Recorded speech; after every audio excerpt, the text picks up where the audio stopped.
is Dallas Cowboys Crosstalk. Check this out. Live from the Cowboys Club at the Star in Frisco. Brought to you by A#1 Air, the official HVAC and electric partner of the Dallas Cowboys. Blockchain.com. Make your crypto play today. The National Medal of Honor Museum. Join the mission at mohmuseum.org. Buffalo Wild Wings.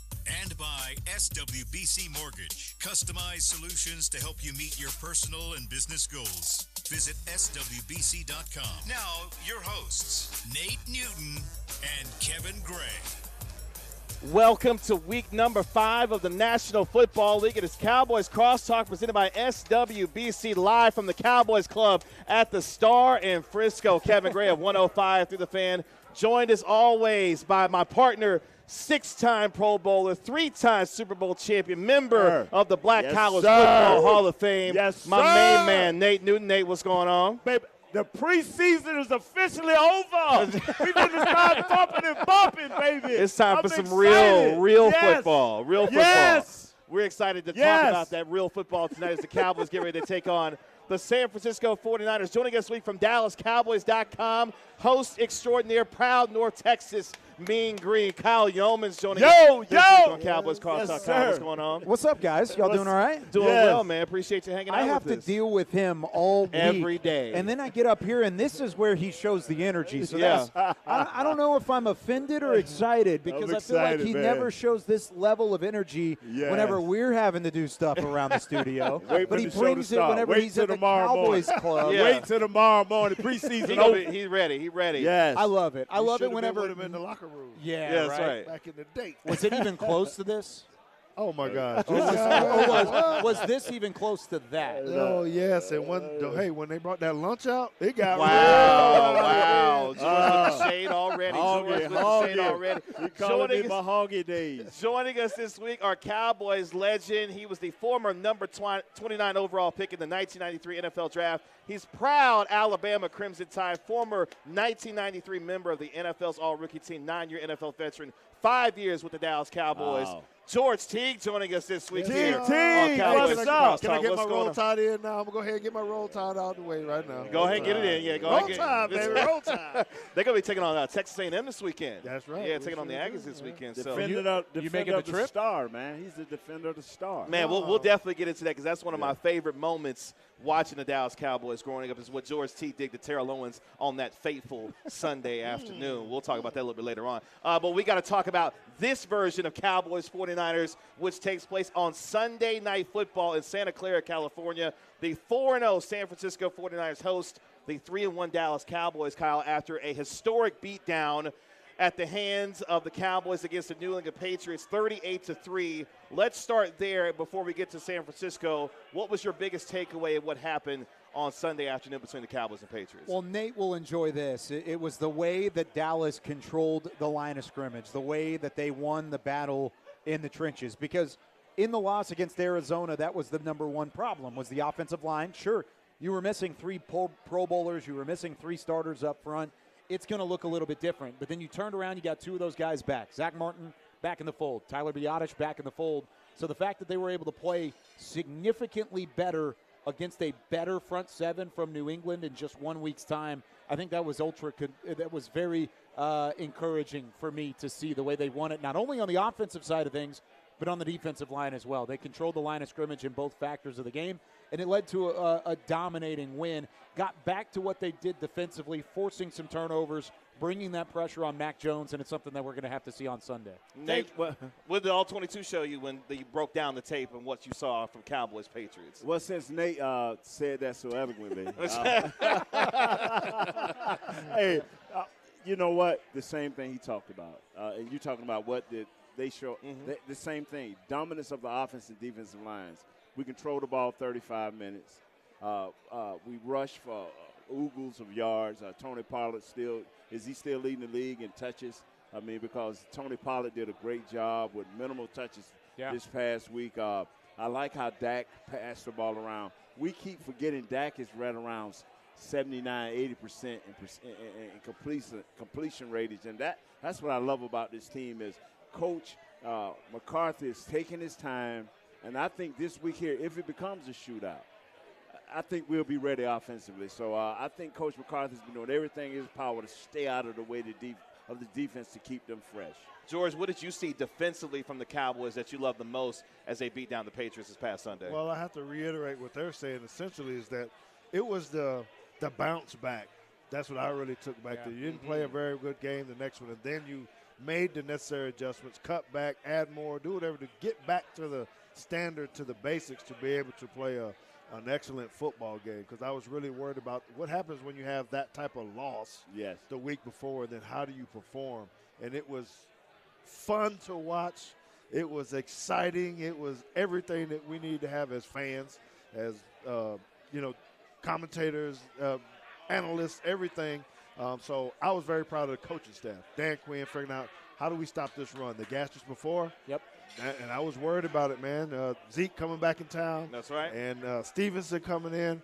But keeping them as low as it was awesome. And neither one of them were even remotely productive. I mean, Ramondre Stevenson didn't do anything. I mean, Zeke had, 6 carries for 16 yards? Yeah. That's it. I mean, and he was more effective than Stevenson was, and that's only because he rushed for 2.4 as opposed to 2.1. I mean, they slowed down and shored up the number one concern on that defense, and that was giving up 222 yards against the Cardinals on the ground.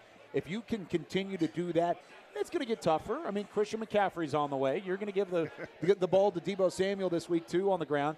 If you can continue to show that improvement, that bounce back that George was talking about, I think this team has a ton of potential, and you saw that against the Patriots, even in a team that you probably won't say is as good as some of the other opponents they faced. And go ahead, Nate. Go ahead. It just does me good when I see a great coach, who gives his all, as Belichick. Yeah. When I saw him wipe his face, It was a long day.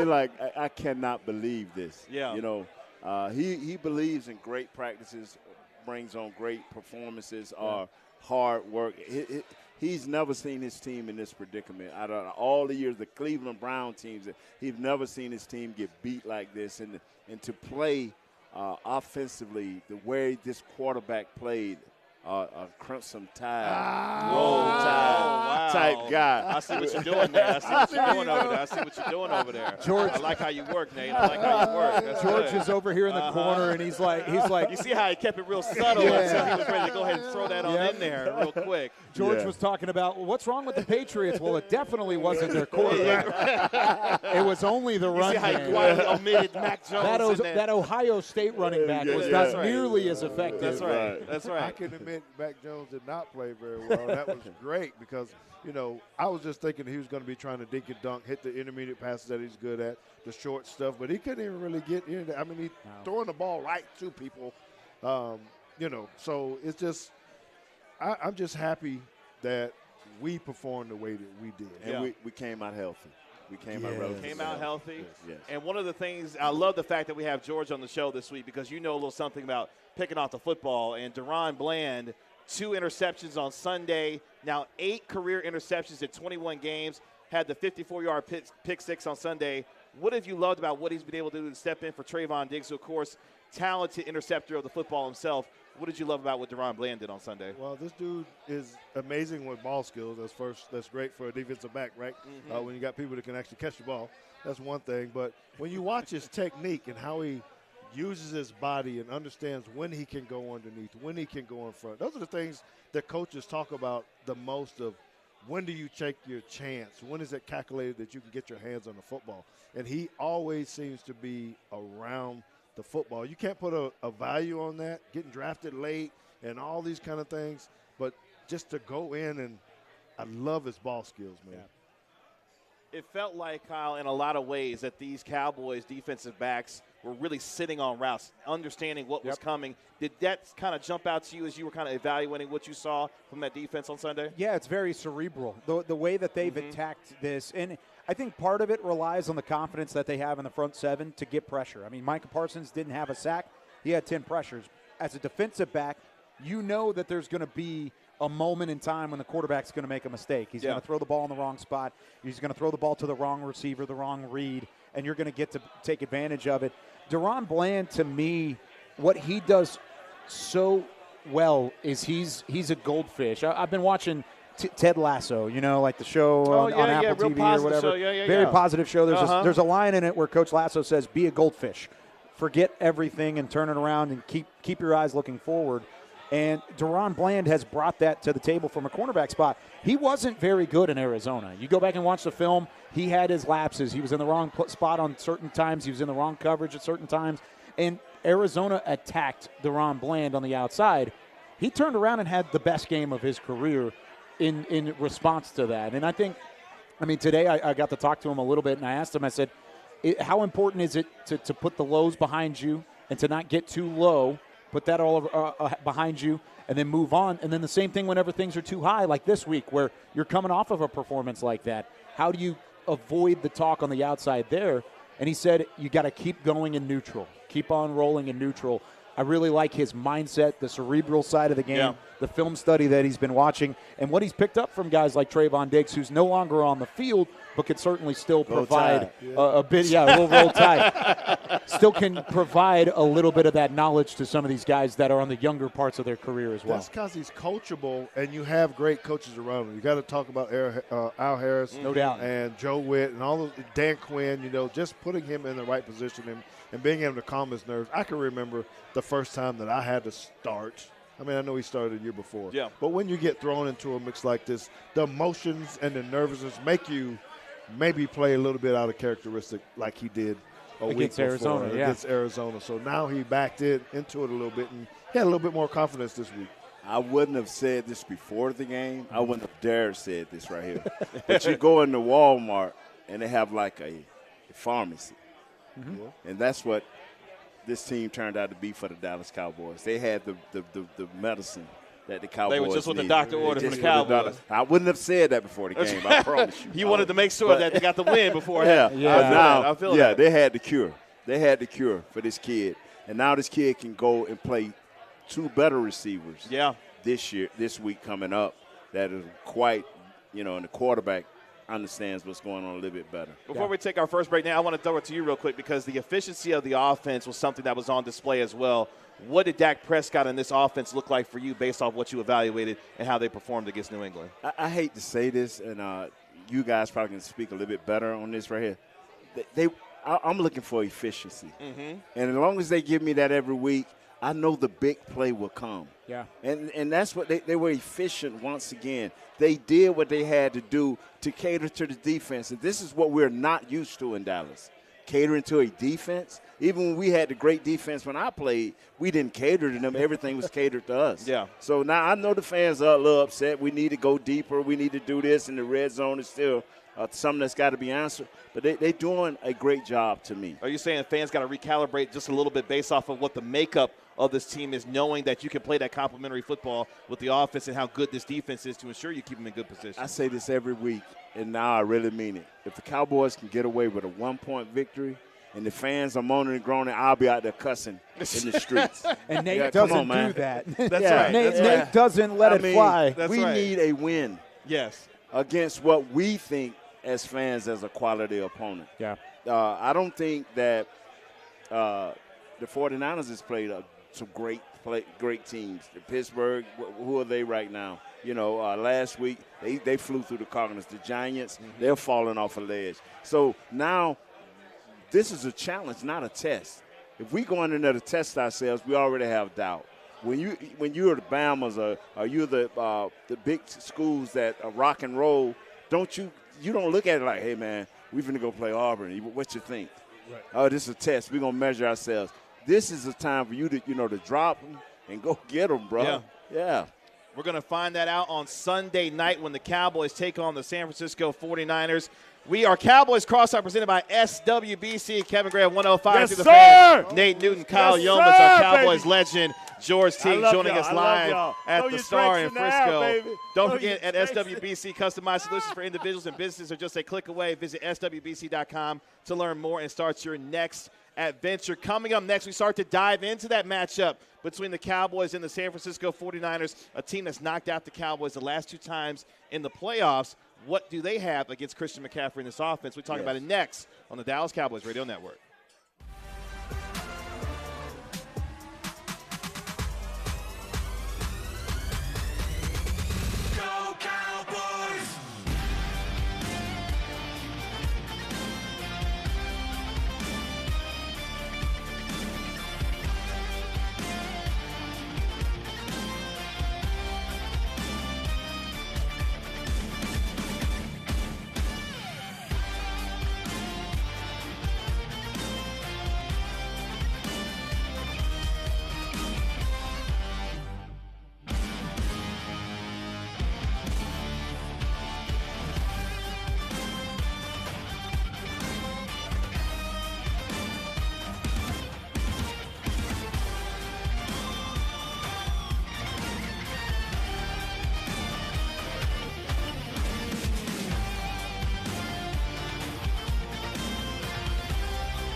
from the Cowboys Club at the Star in Frisco.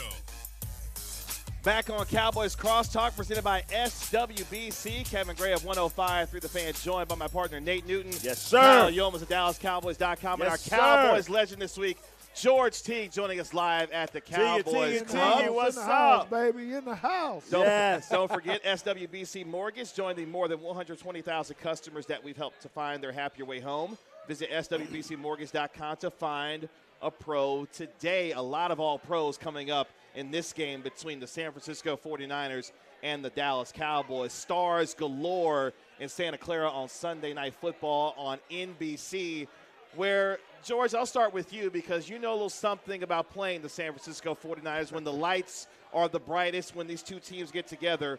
What have you seen from each of these teams? We'll start with San Francisco, that will present problems to this Cowboys defense, knowing how good this offense is with San Francisco, Brock Purdy, Deebo Samuel, and others for that team. Well, at first I must say, Nate Newton played in a whole lot of big games against San Francisco. Yes, he did. That's right. As well. I'm going to get to him. I talk to him every week. I'm going to get to him and start with you first. He did that. But you know what I like to see, and I hate to talk about this because they're our foe or whatever, but the way they run the ball, the running scheme that they have, and the way that they're able to attack people, that really worried me at the beginning of the year. Pullers going everywhere, eye candy with motions, whether it's Deebo running it, McCaffrey, however, it seemed like they found a way to attack people with the running game and protect their quarterback. That is what worries me the most. But now, after this week, I felt like that before we went and played New England as well. They're like, hey, they're going to try to hit us with this rushing game. So I have a whole new level of confidence just because of this last game. Are we going to shut McCaffrey down? No. He's still going to get his. We still got to figure out how to get him. But I think we can take away something, right, and make it a little bit harder so that we can have the success that we need. Nate, the undisciplined nature that we saw the Cowboys defense against Arizona, it returned against New England. How much more that discipline will have to be on display, knowing, as George talked about, the different things that Kyle Shanahan can do to move around McCaffrey, Deebo Samuel, Brandon Ayuk, and others to ensure that they are staying disciplined against that offense. They're averaging 153 yards a game rushing. I'm going to tell you something. If that won't make you disciplined, I mean, with McCaffrey, and it ain't all about Deebo Samuels anymore. Right. This is how I'll start the game out, my friend. I'm giving you 8 in the box. Now, maybe whether I leave that in there is going to depend on what my front seven can do. These defensive linemen for us have to show up. They have to show up. This offense, Brandon Ayuk is on another level now. This ain't the same kid. They are throwing less to Kittles because this kid is banging. Yeah. He missed one game and still have 300-some yards, man. He's averaging 18.8 yards a catch. I am so glad that our kids played well last week because now they finna face some dogs. And, Kyle, I'm going to be quiet and let you – you are the man. I'm listening to you. Because you're going to bring all the numbers and stats we need, my friend. See, and here's the thing. I don't think you need a whole lot of numbers and stats in this game. No, you don't. You really don't, because the matchup, you looked at it, and you talked about this a little bit. It's not all about Deebo Samuel anymore. It's not all about Christian McCaffrey anymore. It's about what defenses give Kyle Shanahan and the San Francisco offense. Because there were times against Arizona, when you go back and look at the All-22, that Arizona would load the box, and they would stay right in between the tackles, and they're going to say, dare to run the football, come at us, go in between the tackles if you dare.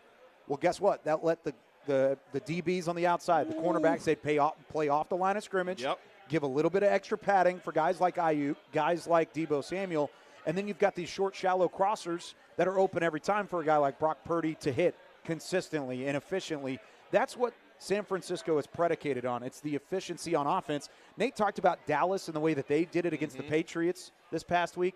San Francisco is going to try and do the exact same thing to Dallas defensively. Dallas has one gear, and that's just pure aggression on the front seven.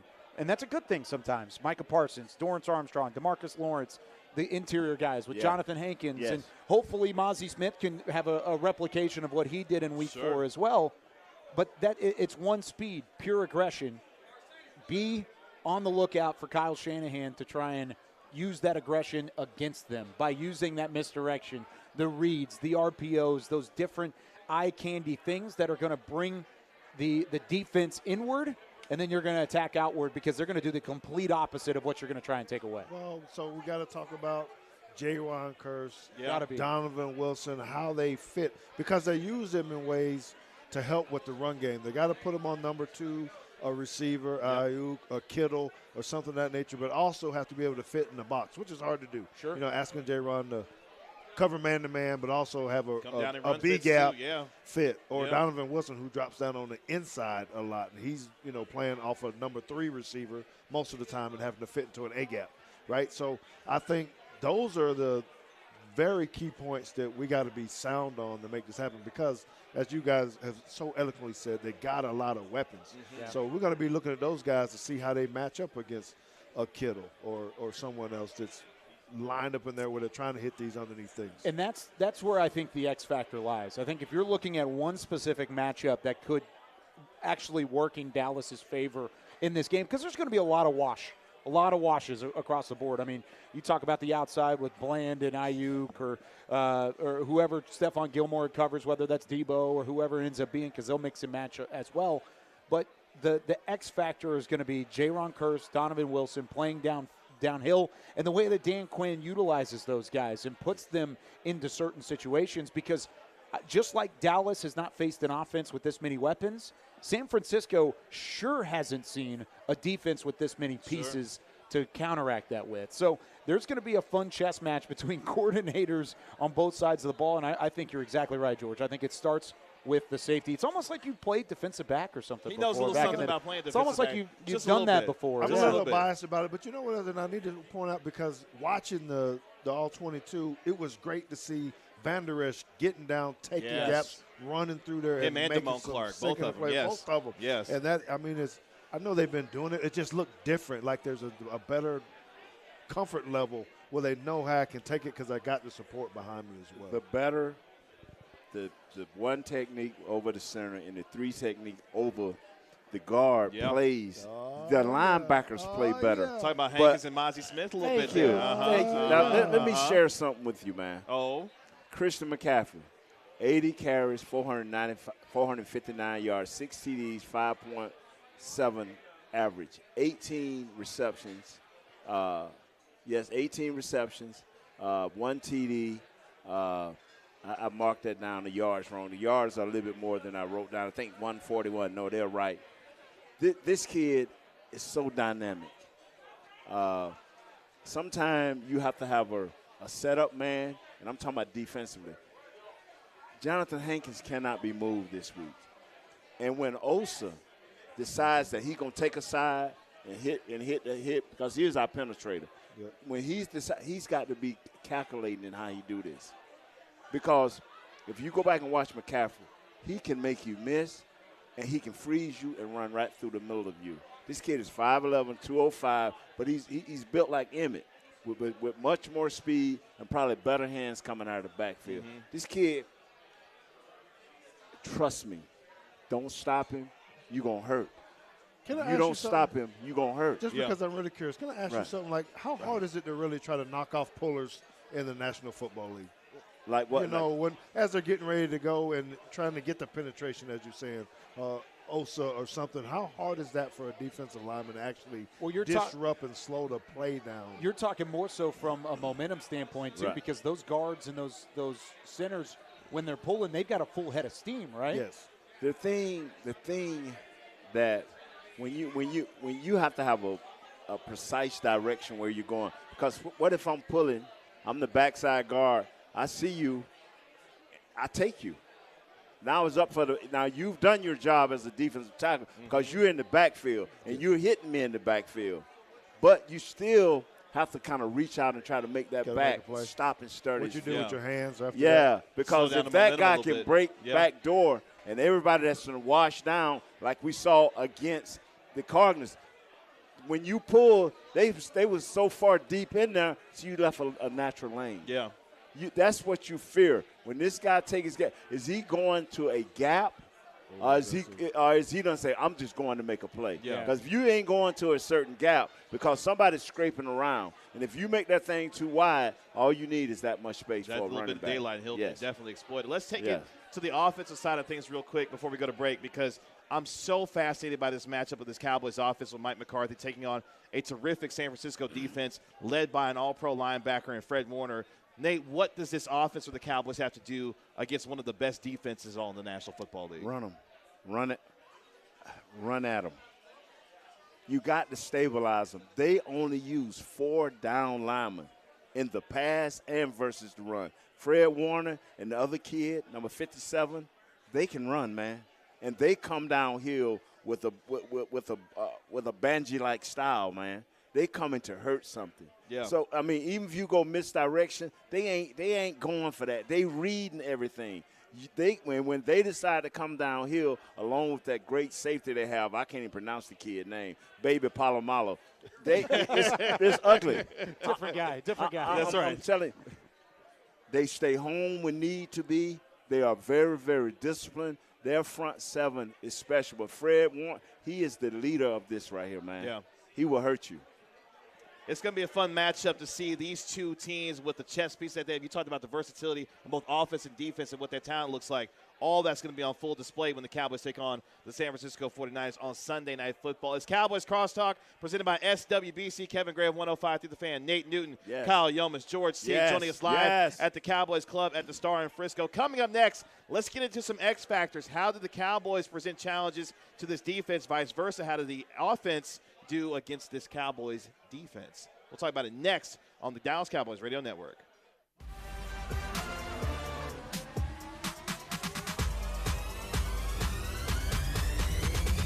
Go Cowboys!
To Dallas Cowboys Crosstalk. Check this out. Live from the Cowboys Club at the Star in Frisco. Back on Cowboys Crosstalk presented by SWBC. SWBC PEO helping to alleviate the HR administrative burden that comes with running a business. Leave the worrying to us. Visit swbcpeo.com to find out more. Kevin Gray of 105.3 The Fan, Nate Newton, our 3-time Super Bowl champion, Kyle Young of DallasCowboys.com, What's and our up? Cowboys legend George Teague joining us live Teague, at the Teague. Cowboys Club, live on the Dallas Cowboys Radio Network. Appreciate you joining us, however and wherever you may be listening to us, as we get you ready for Week 5's matchup between the Cowboys and the 49ers on Sunday Night Football. Let's talk some X factors, gentlemen, going into this game. I was just remembering the last 2 playoff games and how they've ended for the Dallas Cowboys, but yet the Cowboys have actually beaten the 49ers the last 3 times they've seen them in the regular season. So they can't beat them in the playoffs, but they can beat them in the regular season at least the last 3 times. George, I'm going to start with you. What's your biggest X factor going into this game between these 2 talented football teams when it comes to NFC supremacy on the line on Sunday night? Oh, well, it is hard to kind of play out there, but Brandon Cooks, man. Oh, okay. It's time, baby. We got CeeDee Lamb. We got the guys, but you guys are always throwing out all the stats, right? And it's kind of fun to watch that and see. CD, 13 yards a catch. Gallup's at 12, I believe. Cooks is somewhere around 8 or 9. Hendershot is still around 10. Yep. Dude, we got some weapons. What are y'all talking about, man? We got some people. All the running backs and people that have been in the backfield got 4 yards of carry. That's one pass and one run, and we're gonna get a first down. I think they're gonna have to try to double up, try to figure out how to contain CD. He's gonna get his looks. We got to. Mike McCarthy knows that. He's gonna design some plays for that to happen. Gallup's been showing what he can do. He's back, man. He's back, and he's ready to go. Can y'all tell I'm getting hyped? I'm getting ready to go, man. I can tell. I'm getting ready to go. You're ready to run through right? the wall yourself, George, on Sunday night yourself, man. It was Nate in the first segment, and now George is waking up. It's passing on to George now. Bro, Nate's just kind of just letting it happen. That's what a good host does. That's well, what I like. it all that. goes into That's what I like he's that. saying, that we got to be able to establish a run and do some things and win the game up front. But that's when you get a chance to take the top off the thing with a Brandon Cooks or something that we have not seen that yet. And I'm looking forward to that at their place, where that becomes my little secret weapon that I'm hoping to see. Nate, let me ask you this. Have we made too much of this matchup, knowing what has happened the last 2 years and what kind of motivation that does for a player? Or as you as a player looking at it, look, this is week 5. This is an opportunity to beat a good football team. How are you using what has happened the last 2 years as motivation, if that's something that you're looking toward this week? It's time to win, man. It's time to win. It's me and Kyle was talking about it off air. I'm not going to go must win, but I'm going to tell you what's going to happen. You're 2 games down. You got 2 losses to their none. Not only that, we keep forgetting about Philadelphia. Yeah. We take for granted that we're going to split with Philadelphia or beat them twice. Guess what? Who was in the Super Bowl last year? That's right. So now we 2 games down to them, depending on what happened earlier that day. So I want to stay even or stay that one game down. And the only way we can do that is to win. Yes, sir. We need this. You can say it don't matter at this point, but guess what? That's 3 you've lost. Now you're going into the playoffs, and if you have to go to their house again, you don't want to face that. We need to win this game. Nate said something that it makes me think about when we were playing together back then. It would actually put on the board. I don't know if he remembers this, those quarters, segments of the season. Hey, we need to be 3-1. We need to be 4-0. Sure. Something because we have to keep up with them, whoever them is. Yes. And that so that we can get a home game in the playoffs. So it's a little bit more than just we need to beat them because we haven't beaten them. It is exactly what he said, that we got to stay in the hunt. And even with the season moving to a 17-game schedule, coaches still look at it that way. Mike McCarthy's talked about it twice this week. They were 3-1 in the first quarter. They're moving into the second quarter. And this is also time, right around the time whenever teams fall into their identity. They start finding out what those tendencies were, whether they were intentional tendencies or unintentional tendencies. And so you're learning about your team through the first month of the season. It's not the first month of the season anymore. Nate made the joke when we got on, the preseason is over. Yeah. I mean, there's some truth to that because now you know who you are as a football team. It's one of those, they are who we thought they were, and now you've got that with your team in your locker room, and you've got to find a way to put your best version of your football team out there, and you're going to get a chance to see that against the best version of San Francisco on Sunday as well. Man, I think I know who we are. We're a physical football team.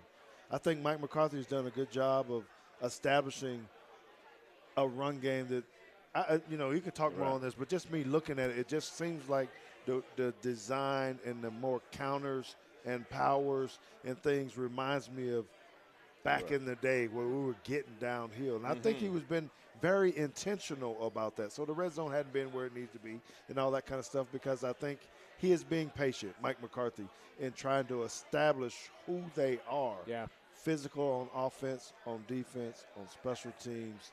And then now let me open up some things now that we got the identity. Maybe be a little bit more finesse, take some shots. Even in the loss, we had 25 runs. Even in the loss, we had 25 runs. That is nice. Even in the loss, we had 25 Staying committed runs. to the running game when it comes to the Cowboys offense. Nate, I'm going to stick with you on this one, because what is some of the All-22 started to show you about how you want to see the Cowboys attack this defense of San Francisco and what they have to do to put themselves in position to play that complementary football that Mike McCarthy loves to talk about? I may didn't get it right. You say, what do we need to do to continue? Yep. Just have a few extra run plays, a few wrinkles to your extra run. Give them some eye candy because they're a great discipline team. But Jake Ferguson, as I'm pronouncing, kid from Wisconsin, That's right. fourth-round pick a few years ago. Nice. This kid has grown leaps and bounds. He had does 7 catches more for than 77 just- yards last week, yeah. he does more than just get in the way of defenders when he's trying to block. He actually can move some people. And now he's going to be part of our run game. I want to see him have a wide option. Like we should give Novacek. I want to see him work on a linebacker. Give him an option or work on a wide receiver. That way, Dak can still have that short game. And once they start easing up with this kid, because he can make people miss. Yeah. He's elusive, man. So now he started making people miss with this short passing game. Now we Brandon Cook. Just what you asked. A little over top, yeah. That's how I see Ferg. I liked him from day one. Now, your Isaiah didn't like him from day one, but I loved it. No, he didn't. Yeah. So I'm loving this kid. Isaiah didn't Isaiah, dislike stand back him. and see what we talking about. He just thought he was bland. Yeah. And he's not. He's just an Right. all-around tight end. Tight end, And I yes. think there's a way that you can utilize that. I think Mike McCarthy's done a good job of opening up Jake Ferguson without Dalton Schultz in front of him. Dalton Schultz was great in his own right of being the safety blanket, being the reliable target. Ferguson can do a little bit more than that, and there was a reason why Like he 5 was yards drafted. further down more. That's No right. doubt. Yeah. A little more And- athleticism. Yeah. And it kind of goes back to what George was talking about is there's all these weapons, but you don't know where they're going to be used. You can use Jake Ferguson at the second level as a blocker. You can let him Right. go up and get to the linebacker and seal off the edge for that run game, or you could use him on an out route where he is the safety blanket. He is that quick target, or you could take the top off and go over the middle of the defense, and that's happened a couple times too. I mean, you look at 2 of the potential touchdown grabs for Dak Prescott, touchdown throws for Dak Prescott. One of them was a phenomenal ball to Jake Ferguson, or excuse me, to Luke Schoonmaker in this most recent game. And then the game before that against Arizona, it was to Peyton Hendershot, which was a phenomenal ball too. So there have been some opportunities. They just have to have better execution across the board, not just Jake Ferguson, but that tight end room and in general. Before we go to break, last 3 minutes before we go to our next break here, I want to know what your favorite matchup is because of all the talent that's on the field. Real quick, George, what's your favorite matchup that you're looking forward to between these 2 teams this weekend? Well, it won't surprise you at all. George Kittle and Jaron Kearse. Yeah. Because Kittle can make some things happen too. All the things we just said about Jake Ferguson, he's the same way. He can block, he can run, he can make people miss. He's going to stiff arm you. But we got a big safety that can do that, and I think that's going to be a very, very big part of what we got to do. So if I'm correct, you're saying overall, what's my best matchup? Yeah, your favorite matchup this I weekend. want to see if Trent Parsons going to run over there to Trent Williams. Oh. Quick. Yeah, I want to see because I believe All-pro left if tackle he Trent run over Williams, there, yeah. if he run over there in his third and maybe 4, a third and maybe 5, I won't be surprised if they run the ball just He's gonna have so to he be can get over his there. hands on it. Okay. I like that. That was Yeah. probably going to be mine, but Yeah. I'll go with. Well, I'll switch up. No, I'm going to keep it. No, I'm going to keep it. 'Cause I got want, another one. I want you. Yeah, no, I've got another one too. Give me DeMarcus Lawrence off the edge, setting the edge against Christian McCaffrey, Okay. and seeing if Okay. he can get outside and keep McCaffrey contained in between the tackles. McCaffrey's great in between the tackles, but if you can set the edge and get on the outside, that's going to allow you to be more successful against 23 out of the backfield because he wants to get to the numbers. That's where he does the majority of the damage, whether that's as a receiver or it's as a ball carrier. He's going to try and get outside. Can DeMarcus Lawrence win his battles up front and try and force him back to help side defense? That's what I want to see overall. And another one is if can Tyler Smith contain Eric Armstead or either Javon Hargrave. Yeah, some big boys in the middle there. They thought we got rid of the Stu Cleveland Philly, and this dude go right in. You only get to see him once every year, so that's a little better, right? I'm going to take it to the coaching booth. I want to see the matchup, the chess match between Kyle Shanahan and Dan Quinn. I feel like for some reason Dan's going to take this week a little bit more personal than normal given what's happened in the last couple of years, knowing how all this offense has been working with the point guard with Brock Purdy, how he distributes the football. I think Dan Quinn versus Kyle Shanahan, the chess match between his defense and his offense is going to be a lot of fun to watch. Isn't that kind of cheating? Didn't he just pick the entire offense? And the entire hey. I get to run the show, so I get to pick the match. That's fair. That's the person running the show. That's the person running the show. It's Cowboys Crosstalk presented by SWBC. Kevin Gray at 105 through the fan. Nate Newton, Kyle Yomas, George Teague joining us live at the Cowboys Club. Coming up next, we're going to catch up with our guy George Teague as his Roll Tide takes on the Aggies this weekend and what else he's got going on. And plus that one fateful time where he took out T.O. at the Dallas Cowboys Stadium. We'll talk about that. We'll do it next on the Dallas Cowboys Radio Network.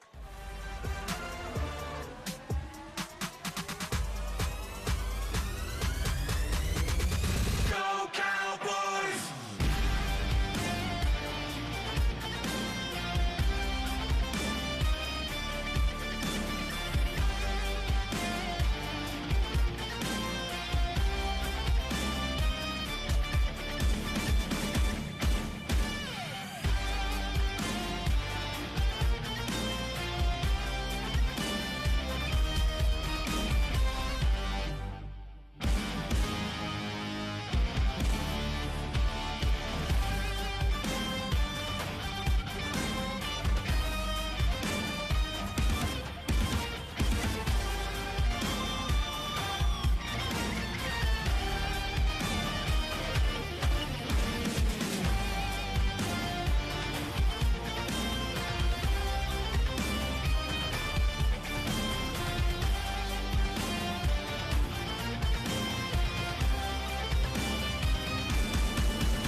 Back to Dallas Cowboys Crosstalk. Live from the Cowboys Club at the Star in Frisco. One final time here on Cowboys Crosstalk presented by SWBC. Let's take our final partner on this Wednesday night. Liberty Tax, the proud partner of the Dallas Cowboys. Schedule an appointment today at libertytax.com/Cowboys. Kevin Gray of 105 through the fan. Three-time Super Bowl champion Nate Newton, Kyle Yomas of DallasCowboys.com. And our Cowboys legend this week, George Teague, joining us live on the Dallas Cowboys Radio Network. Before we get to predictions and how we see this thing playing out on Sunday Night Football, let's catch up with our Cowboys legend. George Teague this week. I know he's going to have one eye on Alabama taking on Texas A&M, but also you got a lovely podcast that you're working on these days. How's that going for you? It's going excellent, but I got to tell you, I'm going to have two eyes on that game. I'm not going to be asleep, but you know what? I'm very pleased and proud to be able to do what I do. Teague's Take, which actually happens tonight as well at 8:15. I'll be running straight out of here to go jump on YouTube. Me and my son get a chance to do that. It's really cool to be able to have a podcast with your kid. That's awesome. You know, but you know what I even like even just as much or even more is the opportunity to work for DallasCowboys.com too, doing flashback.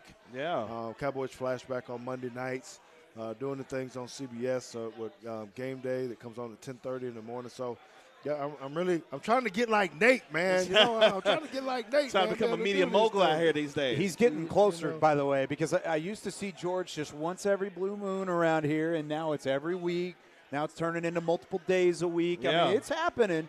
He might not think it's happening, but it's happening. Well, Nate, and I have to say, I'm gonna say thank you, to this guy here because he has been a mentor for me as well. Being able to call him and talk to him about. Look at that big smile on Nate's face. Look at that. Look at there. But I'm a little upset with him because I'm overdressed today. He forgot to tell me, hey man, you done did this show every year for the last 4 years. Don't do that. He said, don't do that. You've been here. Correct. You're just a professional. That's right. Before we get to our predictions, speaking of flashbacks, we can't not talk to you about that one fateful Sunday afternoon when T.O. decided to disrespect the star inside Cowboy Stadium, and you took it upon yourself that particular day to let him know what was good. What was running through your mind as you saw T.O. sprinting to the star and what you felt like you had to do to take care of business in that moment? Well, I wanted to be baby Mike Tyson at that point. That's what was going through my mind, trying to figure out how to, with a right, left, toothless, whatever, some of that. And if you thought the clip was viral before that, man, imagine if you would have had that. Man, listen. Yeah, you know what? It just I had a good interview with someone, and someone made me break it down, and I'd never been asked about this because I get asked about it every time we get ready to play the 49ers, right?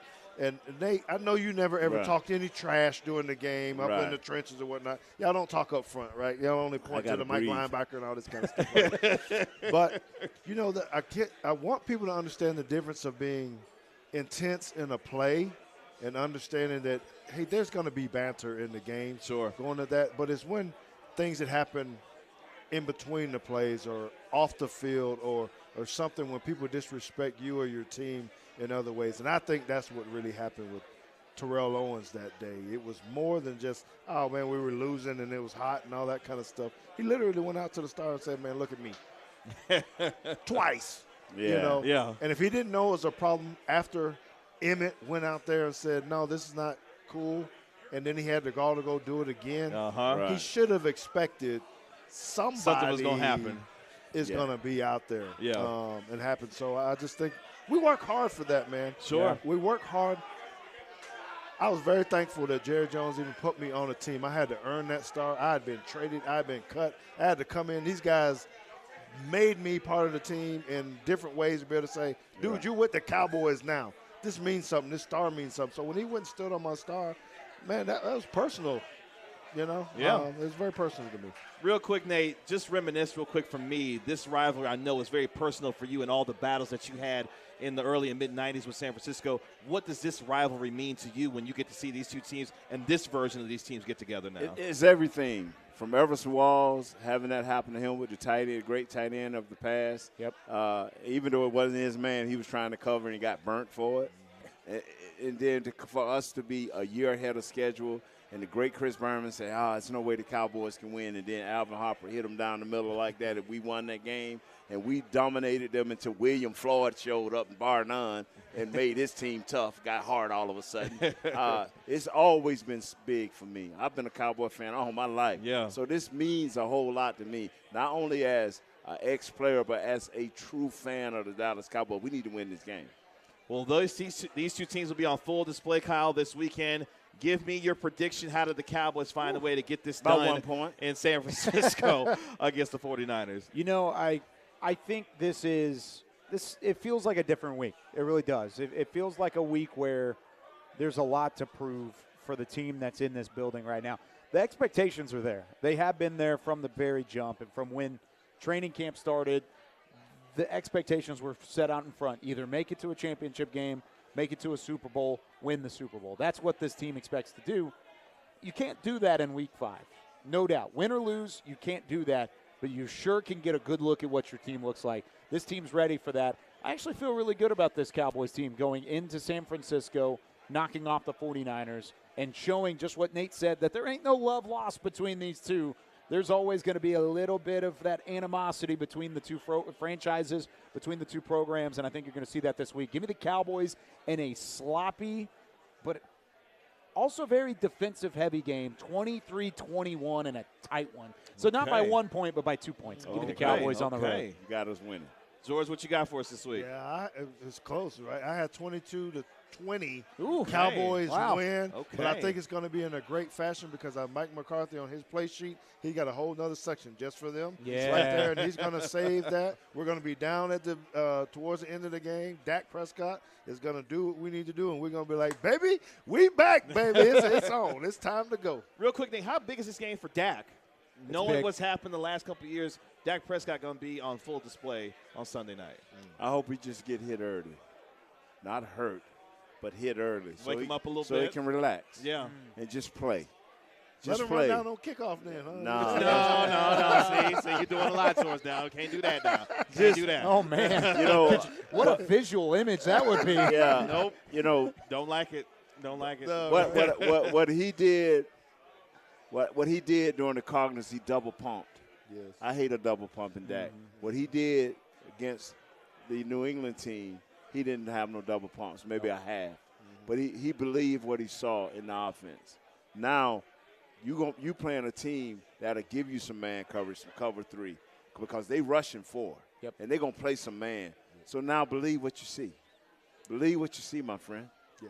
I'm going to go Cowboys 24-21. Shout out to Brandon Aubrey. Going to have a game-winning field goal on Sunday Night like Football. My man's been That's more than perfect just all a season. call. I'm just saying my man's been perfect all season. I think it's his time to shine on a big stage. Regardless, this matchup, these two teams, it's always special in the National Football League, and we're going to have one hell of a football game on Sunday Night Football between the Dallas Cowboys and the San Francisco 49ers, a rivalry renewed on Sunday Night Football. Would appreciate our Cowboys legend, George Teague, Yes, for sir. joining Yes, us this sir. week at the Cowboys Club at the Star in Frisco. Appreciate you hanging out with us. Best of luck to Roll Tide this weekend against the Texas A&M Gotta give me Aggies. some of this cornbread now. I can't go Yeah. man. Appreciate you hanging out with us, man. Looking forward to seeing your podcast, everything you got going on for the rest of the season, man. Appreciate it. Yeah, thank you guys very much for having me on. You got it. Nate, always good to see you, my guy, man. You feeling I'm feeling. I just ain't never figured out how an elephant and a tide got together, but it's okay.